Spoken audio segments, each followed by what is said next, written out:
Good to have you today. Thank you. Welcome back. And there are some questions some persons have been asking me on social media, and then I decided to put it out to everyone that let's throw a light on that. And this is it. Some persons are like, if God don't want us to fornicate, that is to have sex before marriage. So if God doesn't want that, why is it that we now have that urge, that desire? So some persons will be like, how if conjure hold me ahead, which I will do, and all those kind of things. So I want to throw a little light on that, so to get to know what you think about that. Okay. First of all, the feeling is not wrong. Okay. The feeling is not destructive. What is destructive is the action taken when you have the feeling. Because of that, many people take actions that are drastic, that are untimely, because timing is everything. It is not as if God does. It is God's will is that you should get into sexual intimacy, not sexual immorality. Okay. The reason is this. Like I said, timing is very important. You can have a son, for instance, build a house in your son's name, buy him a Jeep in his name. But if your son is 5 years old, why is it that you as a father don't want to give him the car to drive, even though it's in his name? Why did you buy it for him? The simple answer is you need him to grow. There is timing to everything. It means that God wants you to have it at the right time and on the right platform. Anything you do, you don't want a child before it's time. Okay. Yes. So there is a time and a platform for that. Like I said, the feeling is not wrong, but the timing is the key. Apart from the timing, God also wants you to have the ability to be disciplined. You cannot be trusted if you have not been tested. So what I'm trying to say now is that God is trying to trust us, like he's trying to entrust you, yeah. Yes, to put us into a test. Like, somebody once told me, somebody was like, if God knew that the Adam and Eve will eat from the Garden of Eden, from those trees, so why will he put that tree there? Yes. So I think it's something like that now. God is trying to test them by... See, you are not faithful to your wife until there's a temptation for you to be unfaithful. You cannot be, I said you can't be trusted until you are tested. You cannot be faithful to your husband until there's, the reason they will call you a faithful person is because a temptation came and you did not fall. Because some persons will be like, why are we tempted? And when you look at, even from the scripture, it's covered that even Jesus Christ was tempted. So you'll be like, this person is God. Then why was he tempted? So it means maybe there was a test God wanted to. See, temptation means test for weakness. Let us try if this person is weak in this area.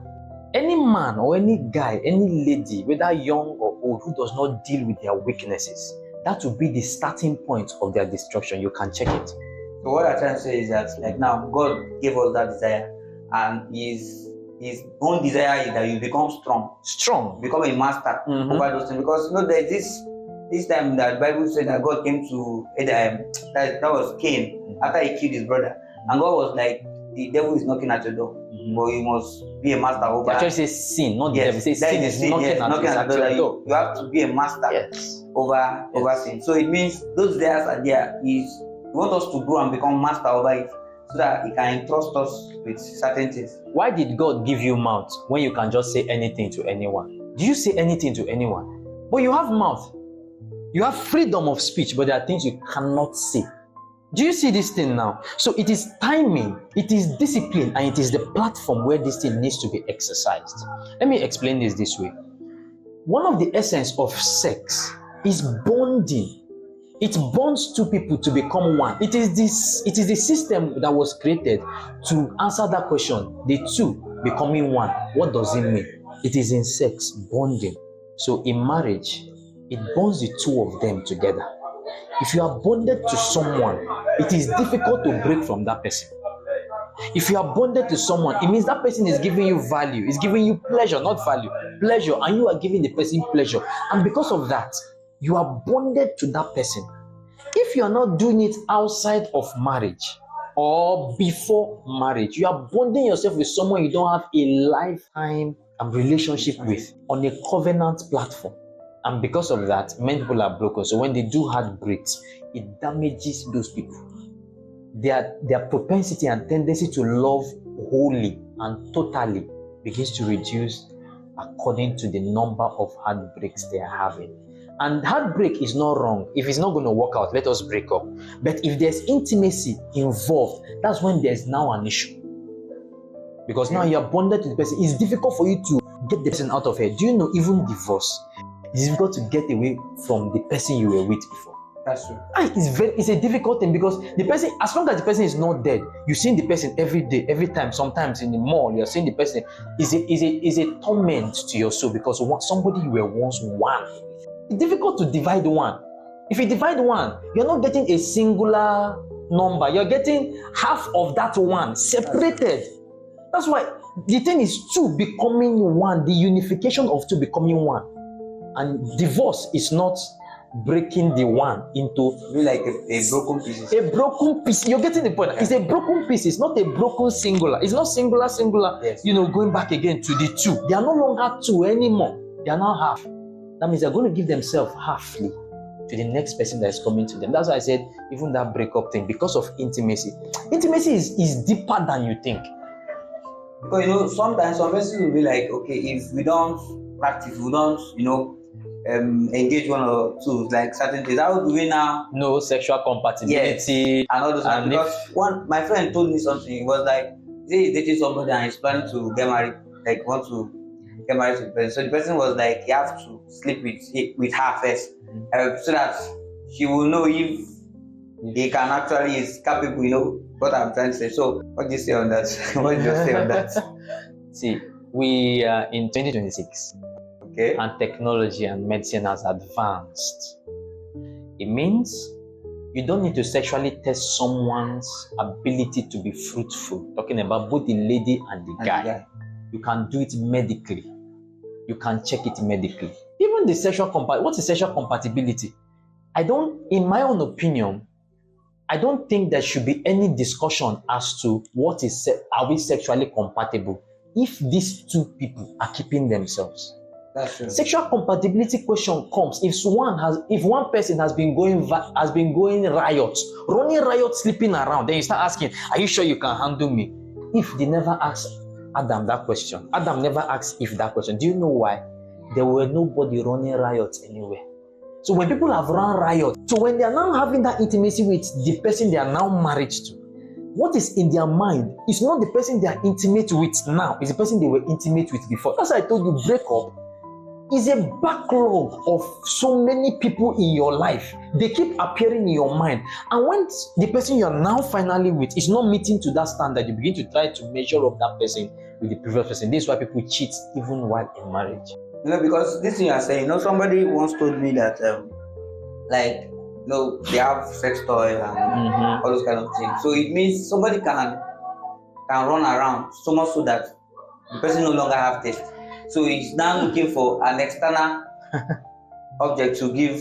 That one is even extra because now, see, there is a limit to what a human being can carry. That if you go beyond your limits, you have gotten to a point where they call breaking point. And when somebody is broken, the normal will become abnormal to them. There is a standard to this thing. You were not born to live sexually. I mean, the reason you are on earth is not for sex. Can you tell me anybody who has won an award that they remembered maybe 100 years ago, 50 years ago, 20 years ago, that was sexually active with people or with a woman or with a man or whoever the person is, that they came and awarded and they are commemorating that person because of their sexual escapades? I think that can only happen in a movie. Even in the movie, to be shameful. Yes. It's a shameful thing because sex is not something you commercialize. It's not something you go riot on. It is intimacy that can bond you with many people. And once you are bonded, a part of you is with this person, When you're now with the person you're supposed to be bonding with, you are giving them almost nothing. So whenever there's intimacy between you and the person, you're not feeling, it's not like my ex, it's not like my dad. So the ex is now the standard. Yes, comparison. The person is now the standard of your future. You see that? So when God is asking us to keep ourselves, Because I've mentioned that the major reason is number one, is not time. Number two is that they want you to control it, because marriage does not deal with sexual desire. Marriage is not the solution to sexual desire. Even after you are married, you still see people that are more beautiful than your wife, more handsome than your husband, more loaded financially and in other ways. People that you will admire, people that you will like to even have intimacy with, and guess what? They'll be ready for you. Some will even come in for you. So the problem is not why is this desire here? Because even when you are now married, those temptations are still there. That's why if you learn to deal with it before marriage, it will be easier, because now you have experience of how to deal with it. It will be easier for you to deal with it even after marriage. There are people who were keeping themselves well, right? Before marriage.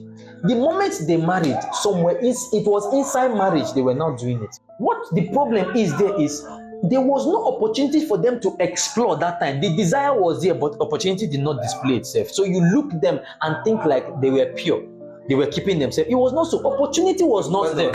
Because this you are saying is true. Because people have to be tested to be trusted. That's what I'm trying to learn. Those days when we newly gain admission, some person that were actually caged when they were at home. Mm-hmm. When they entered school, they started to run riots. Yes, because while they were at home, they were not tested. Like they didn't have that freedom. There was parental. Yes, so coming to a place of freedom, they don't just know what they go loose. You see that? So that's true. So what happens is everybody must be tested to be trusted. Don't trust anybody that have not been tested. Why is the desire still there after I have married? Are you seeing where the issue is now? No, I'm married. I'm supposed to. It means it's a lifetime. It's a lifetime journey. Yes. That's what God is trying to. Lifetime warfare. He gave it to you early so that you can learn to deal with it. And it is the grace of God and His love that He gave you that desire early. Imagine you never had that desire. You just bumped into marriage, and then you start going. You just tested that thing with your wife. All of a sudden, there's an awakening that happens to you. After that, there's an awakening that happens. Your eyes begin to see. It's just like the fruit, the apple. Your eyes begin to see things you never saw. You see other ladies now. You'll be seeing other guys now. And you'll be imagining how could they be if I did that thing I did with them, with my wife with. Do you see that? Now your boss is there. There's a secretary somewhere. And these people are close to you. So the issue is not why did God give me? The issue is, have you understood that the reason He gave you is for the purpose of discipline? A man and a woman who will be true to themselves. That because I am with this person, I will stay true to the person. There are many more things coming ahead, even after marriage. So if you are telling me, why did God give it to me if He doesn't want me to have it now, and saying I should wait for marriage, even after marriage, that thing will still be there. So what are you going to do? Practice discipline now, so that you don't destroy something of the future. Do you know what it means to destroy your family? That after marriage you have children, and then they are now hearing things. They are now talking about a broken marriage, So do you know who is going to suffer for this thing? The consequences of the action of those things that you didn't deal with while you were young. There are things you do when you are single. They will excuse you. If you do it when you are married, there will be no excuse. That's true. Yes. So while you are falling and rising, better gain mastery and gain it fast though. I'm not saying you are going to be perfect while you are young, but it is not an open door for you to drive into, testing everybody. Because this thing you are saying, some persons, based on they just want to test all things. Mm-hmm. So they come to a point where they start sleeping with animals and all those kind of things. And some people now look at it that is an evil spirit.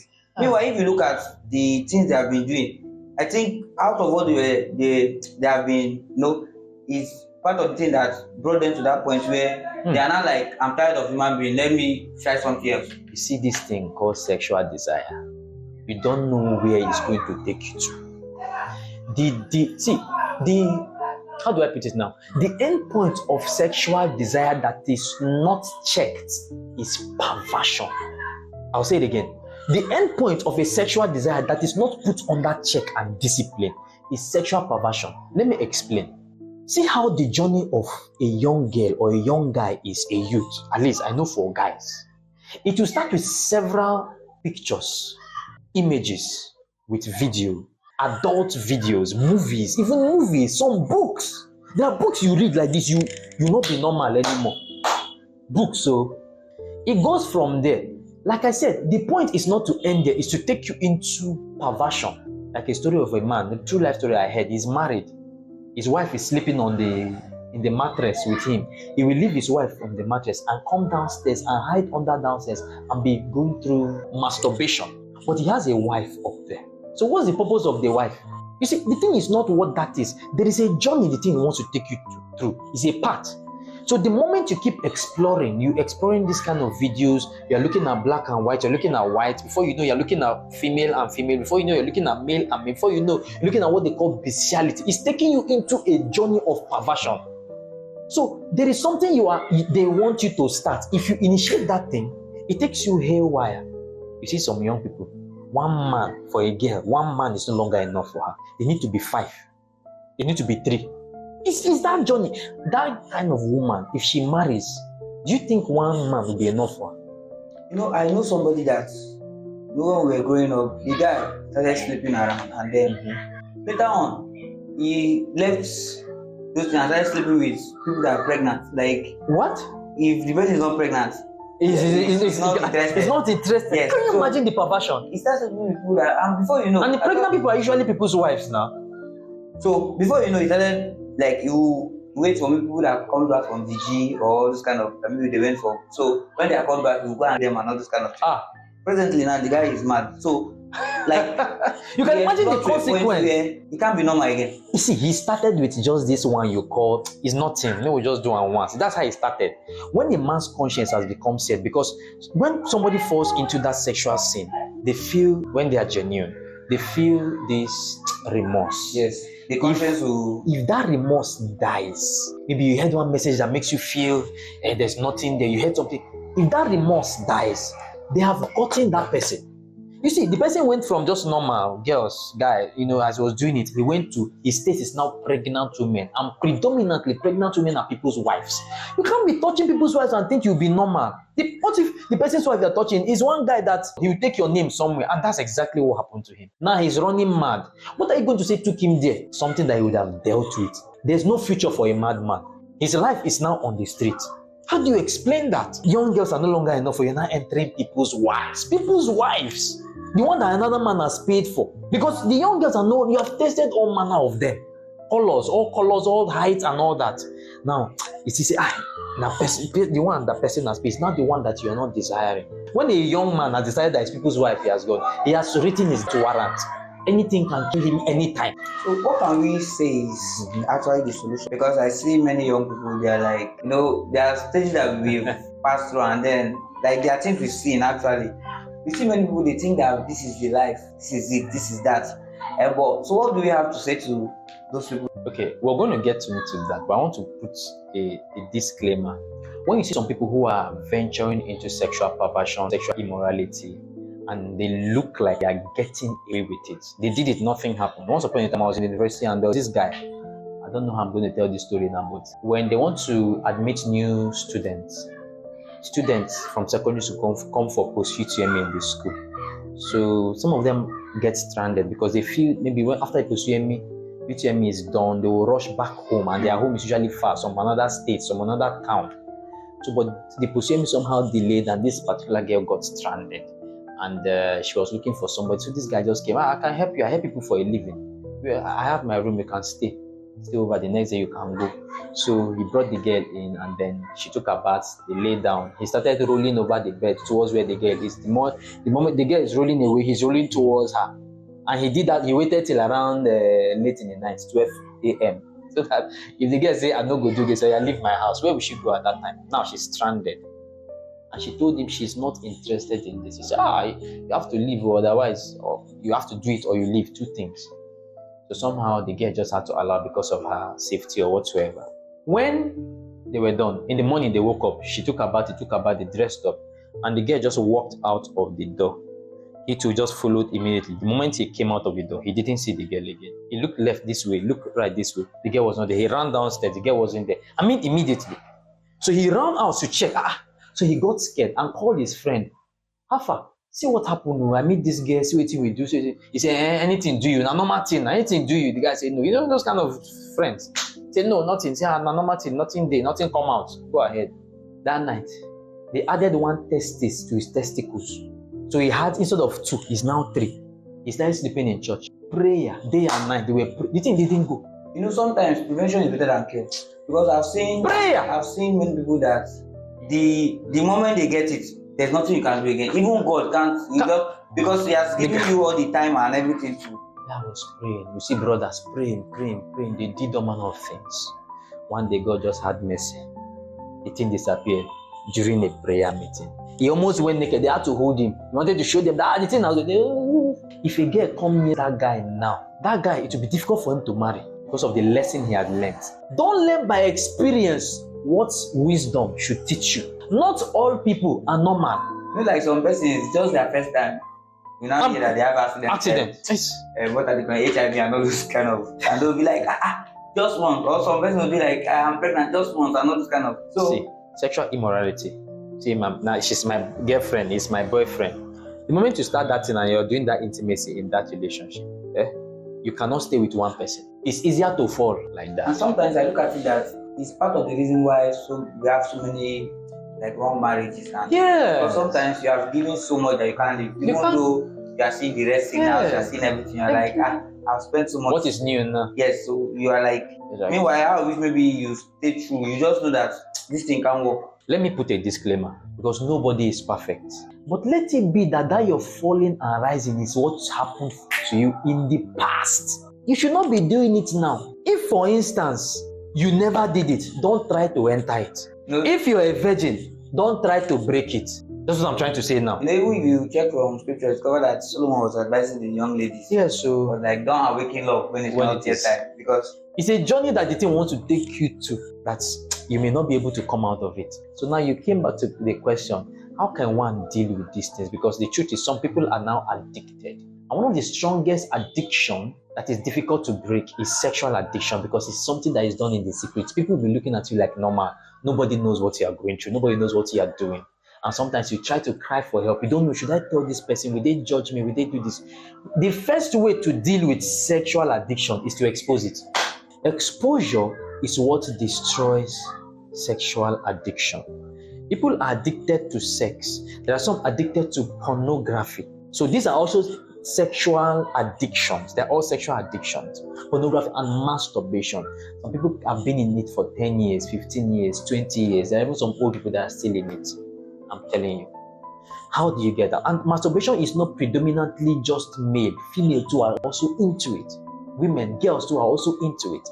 How do you deal with it? Because I know there are some people who want to get out. And I'm not talking to those people who still like it. They enjoy what they are doing. There is a time it will be like a chain in your neck when you want to break out. Because you see, the thing starts like a process. It gets to a point where it now becomes an addiction. It starts with just desire, goes to a thought, goes to suggestion, goes to trying it out, activities, actions. The moment you start it, a cycle begins. Okay, I want to stop. I'm not going to do them today. Before you know, you're back into it. There is a journey to breaking out of sexual immorality. The first one is decide that you want to stop it.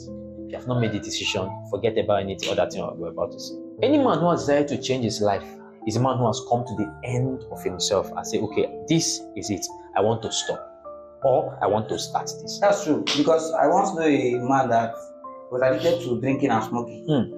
So later on, he saw that his children were like, they are now becoming mature. So what he did was that he just decided, he said, I don't want his children to take it from him. You understand? So he decided to stop. And he stopped drinking, he stopped smoking. It's not like they lay hands on him or anything. What a good It's father. just his decision. He decided. And the children didn't go that way.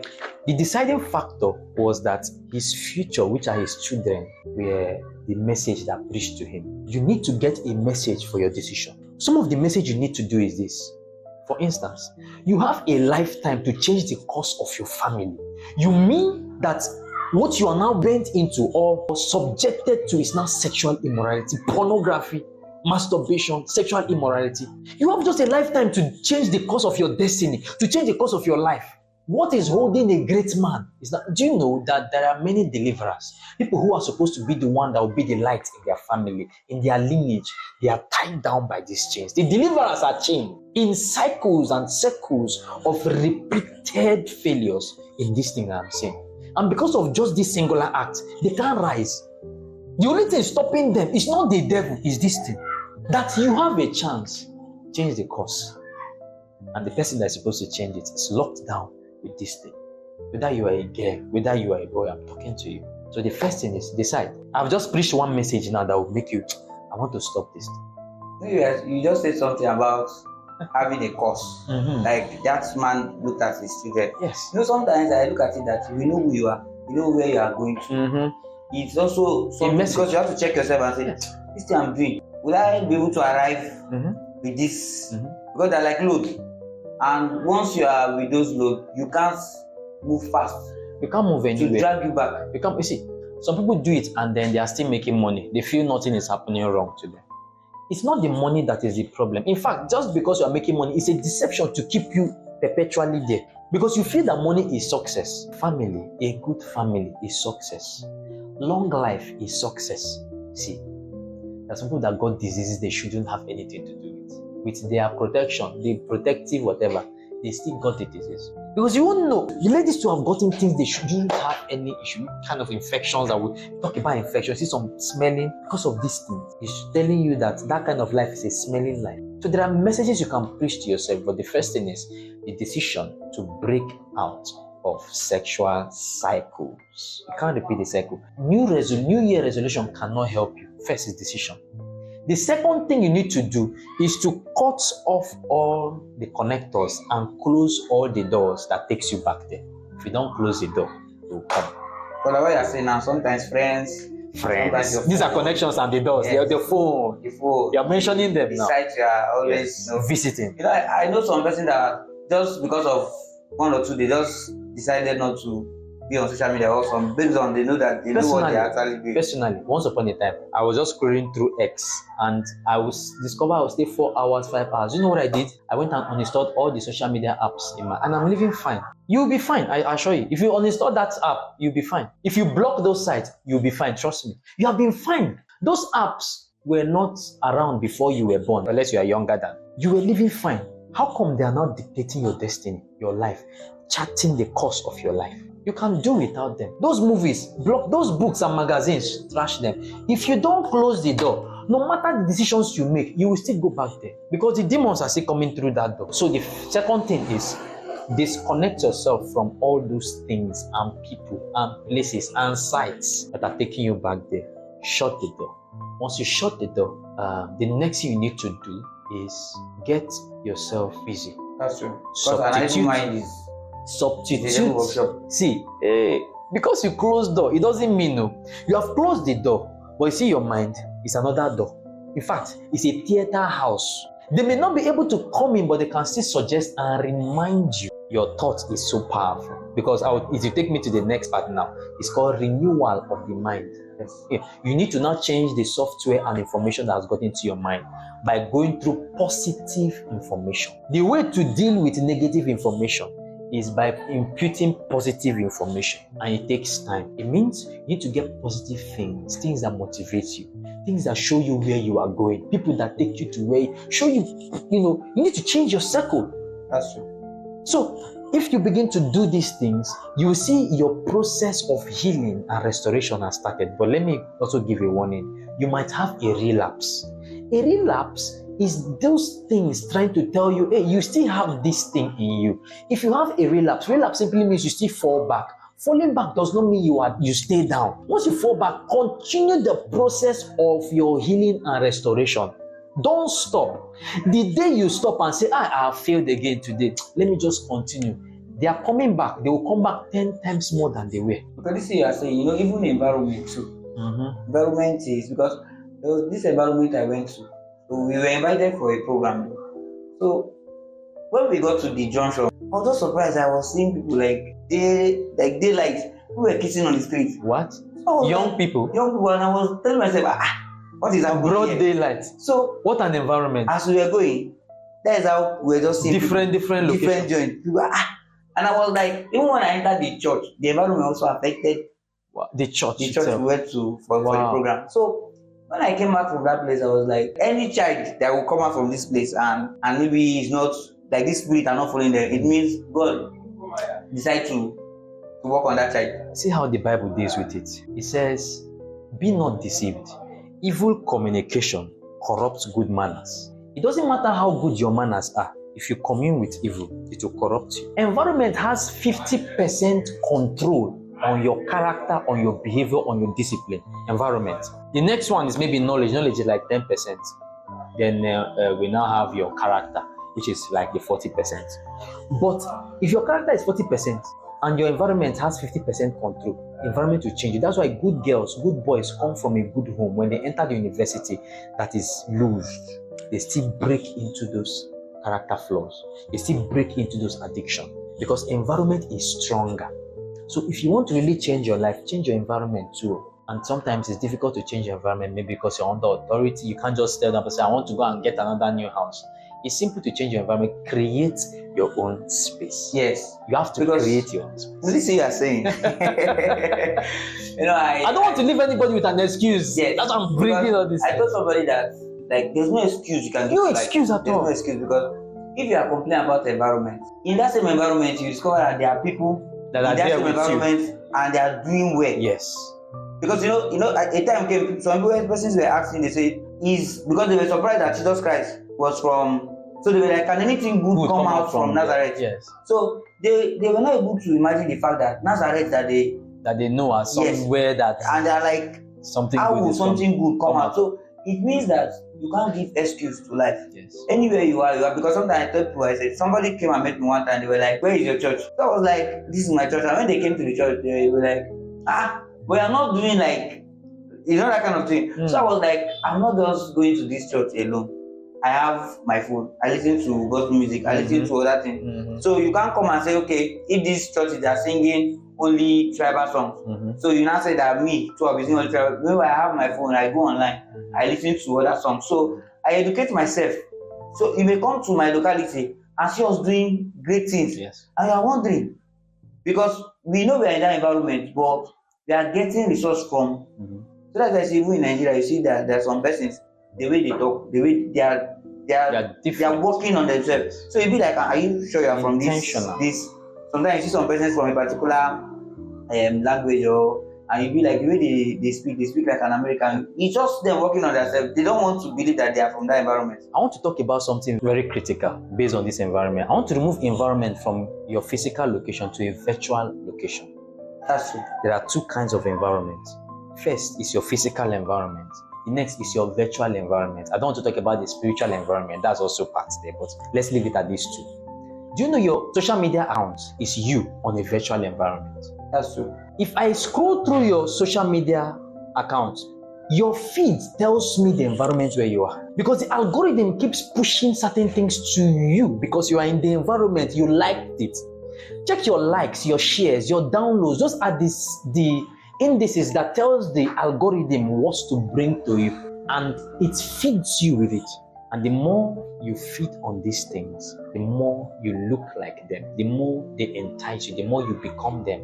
Because what you are saying now is that somebody can change his physical environment and also change because of the online environment. I don't know how you got my point. You can change your physical environment, but see your virtual environment if you don't change it. That thing you ran from will meet you there. You will start it afresh from where you are. So you need to now change your feed. If you come to my feed, the kind of things you'll be seeing, some people will think my phone is boring. It's because of the kind of, I intentionally did it like that. You'll be scrolling through my feeds, the things you'll be seeing, you can never see negative things on my feed. If it comes, you see interested or not interested, I'll go and click not interested. They will never bring it to me again. Sometimes when I see a terrible one, I don't just scroll it away. I'll click option. I don't want to see this kind of content again. They will stop bringing it. You choose your virtual environment because your virtual environment now can detect your mental environment and can detect your physical environment. This is a powerful tool.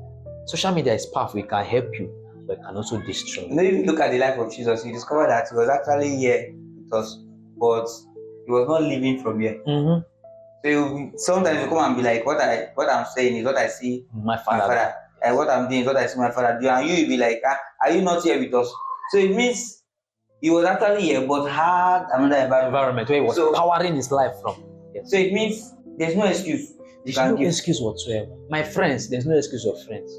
My phone, there's no excuse of phone. You can block. There is block button. No, that's a powerful button that I thank God for. You can block an account. Subscribe and You can subscribe and unsubscribe. You can. If you want to really come out of this chain, this cycle, how long will you continue in this cycle? You've been there for 5 years, 10 years, 15 years. You want to continue again?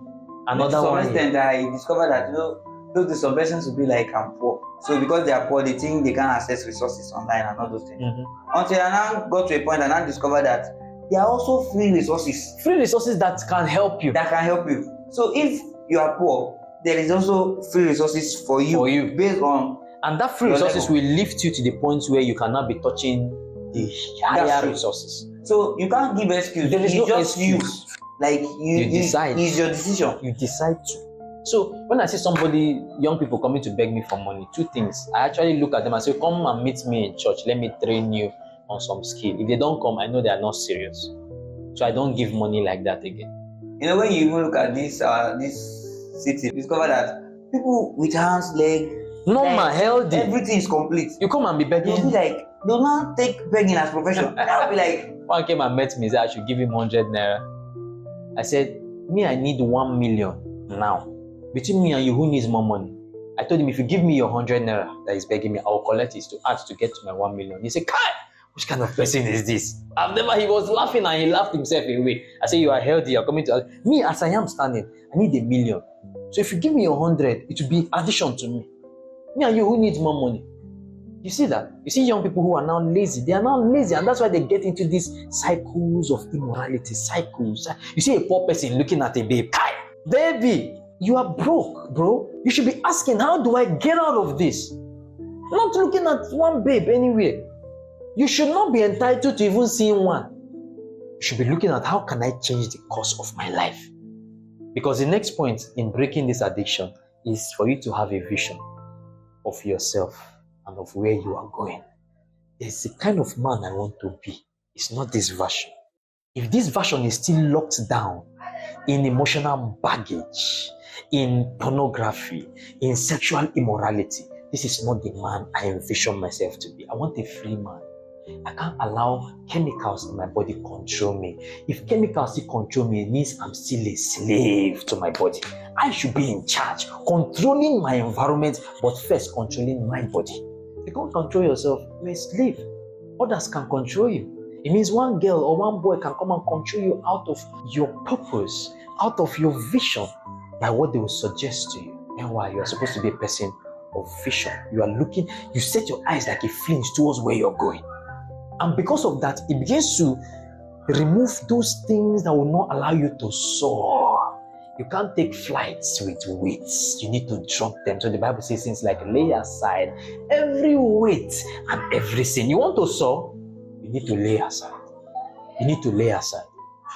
But like what you're saying, certain things are actually weights. They are not sin. They are not sin. You just carry weight. Movie is a weight. Social media is a weight. Like I said, social media can help you. It's a weight.